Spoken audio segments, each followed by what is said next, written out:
Hello and welcome to Theology Unleashed. I'm Arjuna, and today I want to talk about a common inconsistency I see in many leading atheists.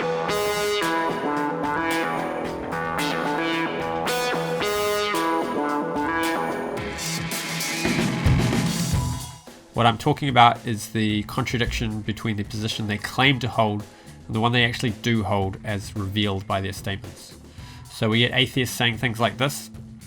Atheism means without theism, theism being a belief system which proposes a deity. So atheism is a lack of belief in a deity.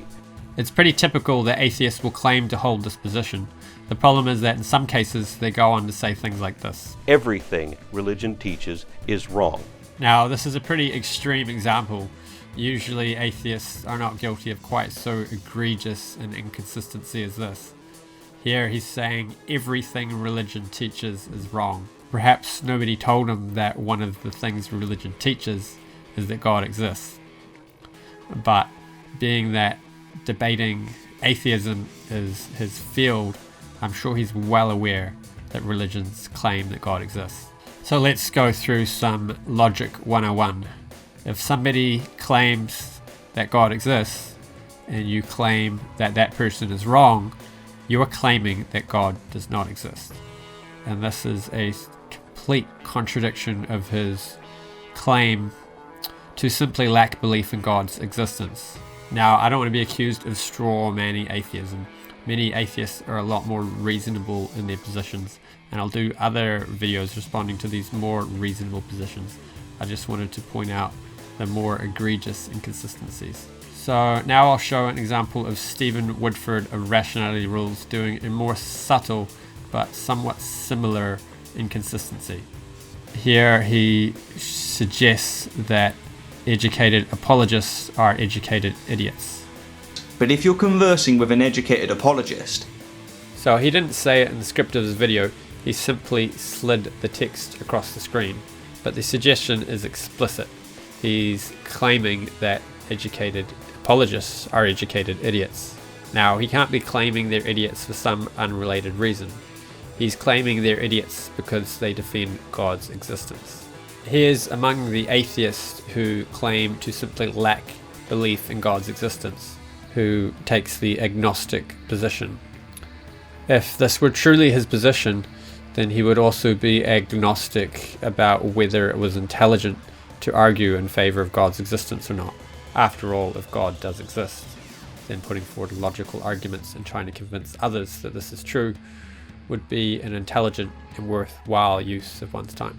So now for good measure, I'll show a third atheist who is also guilty of a similar kind of inconsistency. Here is Alex O'Connor of Cosmic Skeptic. You can say that you don't know if there's a God, but you believe there's a God, and that makes you a theist. Or you can say that you know there is no God, but you believe in God, and frankly that just makes you an idiot.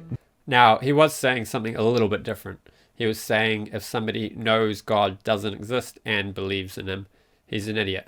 There's a few problems with this. One problem with this is he seems to be suggesting that it's impossible to know for a fact that God exists. The reason he seems to be suggesting this is because the chart he drew up should have had a box on it which he didn't include, and that box should have been people who know for a fact that God does exist.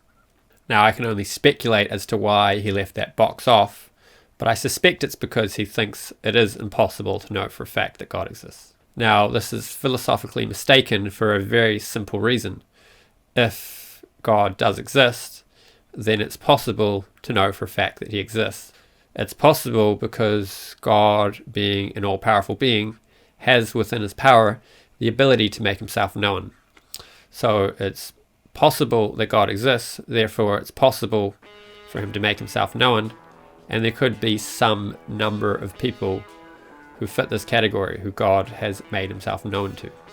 The other problem with his statement is it ignores the sociological and psychological data on God's existence. We know from sociology and psychology that there are many benefits from believing in God and from being religious. Now, I'll have to do a future video covering this point in greater detail. So there you have it, 3 atheist activists who all claim to simply lack belief in God's existence, but then hold a confidence which is inconsistent with this position. Thanks for the view. If you enjoyed it, don't forget to like and subscribe. In my next video, I want to talk about what motivates atheists, the real reasons why they spend so much energy trying to discredit religion. Hare Krishna.